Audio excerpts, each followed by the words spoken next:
Good to have you. How well did you know Arnie? You know, I would say, you bump into him a couple of times every year, sort of thing. Hmm.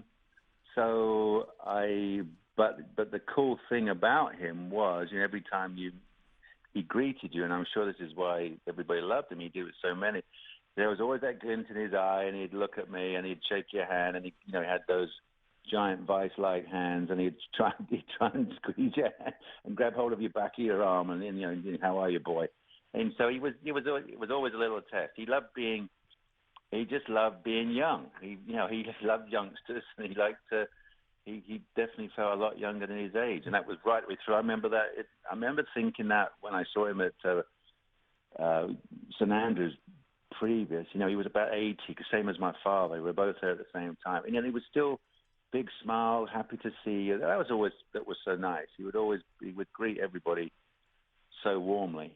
Yeah, Nick, golf is such a gentleman's game. It is about handshakes and respecting your opponent, even if you're in fierce competition with one. You respect the guy. Does that help with his legacy? And it's why I think so many people, even Jack, who was one of his biggest competitors, you all revere him.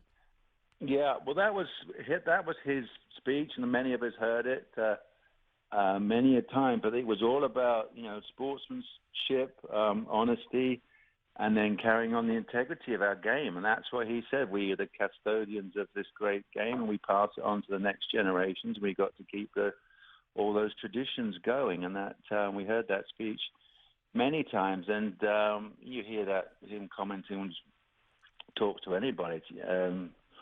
Which was what Jack was so good at. I mean, it comes to, hey, if you can beat somebody, be humble about it. If you lose, you've got to be able to take it on the chin.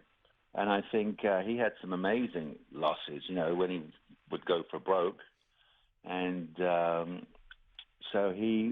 but that's what the public loved about him. He literally rolled up his sleeves and belted the ball in his own style.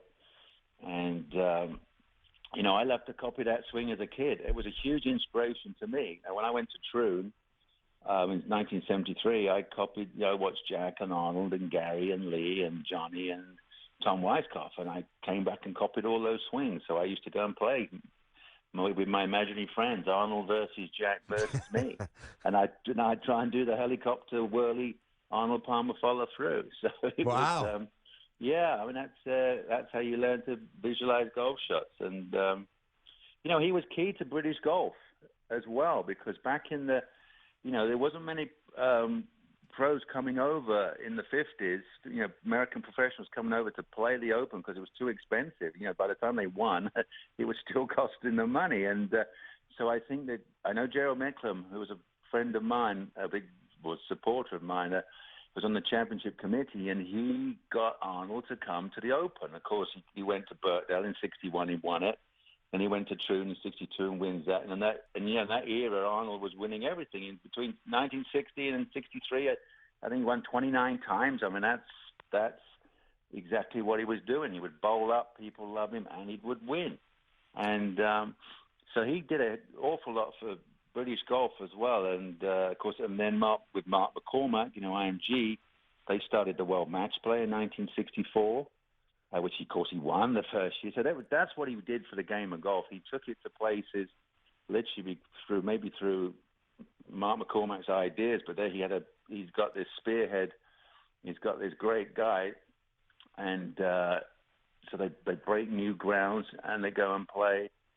And he wins. Of course, everybody loves it. And that was the famous form in the big three. Jack, Arnold, and Gary going literally around the globe, spreading the word of golf. Yeah, no question. A great ambassador. We're joined by Nick Faldo, six-time major champ, CBS Sports golf analyst.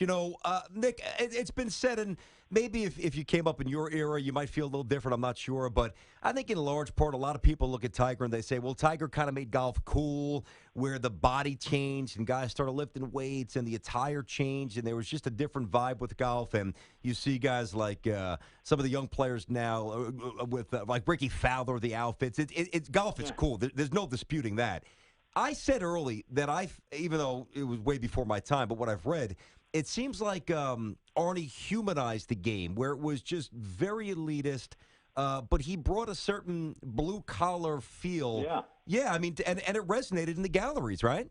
Well, he was. He was a blue collar boy. I mean, his dad was in the steel mills. You know, all those stories. And as I said, look at those. Look at the photographs. I mean, he literally rolled his sleeves up and went and played. He's got huge, strong arms, and he played with that strength. And those photographs, those black and whites from the '60s. You know, when everybody's in the same sunglasses and that sort of thing. He's on his follow through. Everybody's watching the ball fly. I mean, they're going to be iconic now. I mean, they really will be. You know, that's what he did. You know, as you say, he brought the game to the masses, and everybody loved it. Everybody bowled into the gates, came and watched, and then television, because TV hardly covered golf back then. I think they only covered like the last 3 holes, even of the majors, and so that was a huge part of things. You know, obviously what he did with the Golf Channel. You know, that's 20 years old now. All of that is a risky vision and this sort of thing. What he's done with his Arnold Palmer Hospital. I mean, how cool is that to actually have to be able to generate over the years hundreds of millions to make a hospital work and obviously save probably hundreds of thousands of young little youngsters' lives. So that's what's so amazing about him. And I had a few bumps with him, which was cool. And I'm going to tell you a very first one, which was, you know, when he was a legend, because in the 70s, he's an absolute legend. And he came to the Longcomb again. The Longcomb Trophy was kind of an 8-man field, and I got in way back in 1977. I was a pure rookie, just coming off my Ryder Cup success. And then Arnold's there, and we actually were on a photo shoot with him. And because, you know, he's saying, Mr. Arnold Palmer, why do you wear those Pickering shirts, you know? And he said, oh, because I'm paid $1 million. You know? Oh, why do you wear that Rolex watch, Mr. Arnold Palmer? And then he's because I'm paid $1 million. I'm thinking, this is the life, you know? Yeah. And I actually was in the police escort, you know, the French gendarmes that drove Arnold from the golf course back to Charles de Gaulle Airport on that Sunday night through the traffic. And it was hilarious because the police were loving it because they've literally got the, you know, royalty, got the king of golf. And I remember, never forget, they were standing on their seats on their motorbikes so they could look at, you know, and then they would work this traffic route. So again, I'm thinking, well, this is what golf's all about. You know, this is going to be a good life. I'm going to enjoy this. So, the other funny one, which I thought, which is his power, I played just in the par 3 at Augusta one year with him, and we went down the first, and of course these ladies were on the side on the fairway, just outside the right, thinking, Arnie, can I have your autograph? And because he was busy playing, he says, well, no, man, I'm busy right now, you know. And they both sighed it to each other. Said, oh my God, did you hear that? He said no. Wasn't that so beautiful? And then said, well, did you smell his cologne? Oh my God. So it was pretty cool just to walk. I mean, they'd do it. We would do it now, wouldn't you? If you walked 5 yards behind Arnold with your cameras, your GoPros or whatever they are, you know, your phones now. I mean, it would be hilarious. It'd be quite a great story. Yeah, well, he was a good looking guy though, Nick. I mean, can you blame those women? I mean, it's one of those exactly. things. It was hilarious. Yeah, exactly. Yeah. So many swooned over him. Yeah. Oh, man, Nick. Not a lot of time here. The great Nick Faldo with us here on Tiki and Tierney. In the ropes, obviously we know him as like the aging, soft, grandfatherly type, incredibly affable.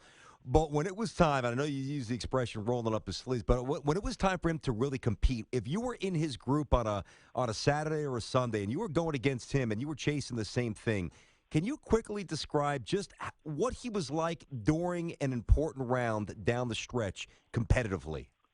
Well, I think we use the term, you're 2 down. You're 2 down when you get on the first tee. So you're feeling inferior already. I mean, that was very much American golf from the 60s, 70s. I started watching golf in the 70s and then played Ryder Cups and that sort of thing. Mm-hmm. And when the great American players came over, and I tell you what, I remember seeing him at 1977.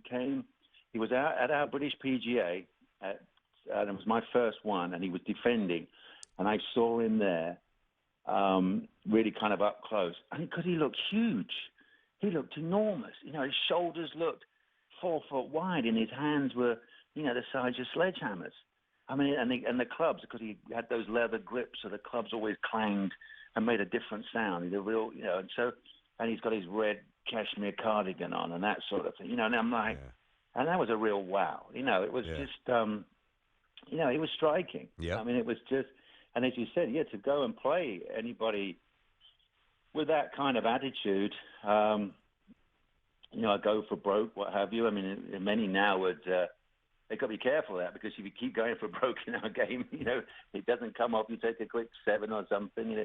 But that's what people enjoyed about it. He played aggressively and one of a kind, Nick. No doubt about it. Yeah, he was special. I mean, it was sweet, as I said, and the most. Well, I did one more little story. Nick, hey, do us a favor. Can we get you back? Can we get you back on the show later this week or for the Ryder Cup? We got 30 seconds left of the show. We got to go, but we got to hear that story. We're going to call you back, okay? He's with Jack, and he looks him in the eye, and he says, "What do you want to drink?" And he looks at him and says, "I'll have an Arnold Palmer."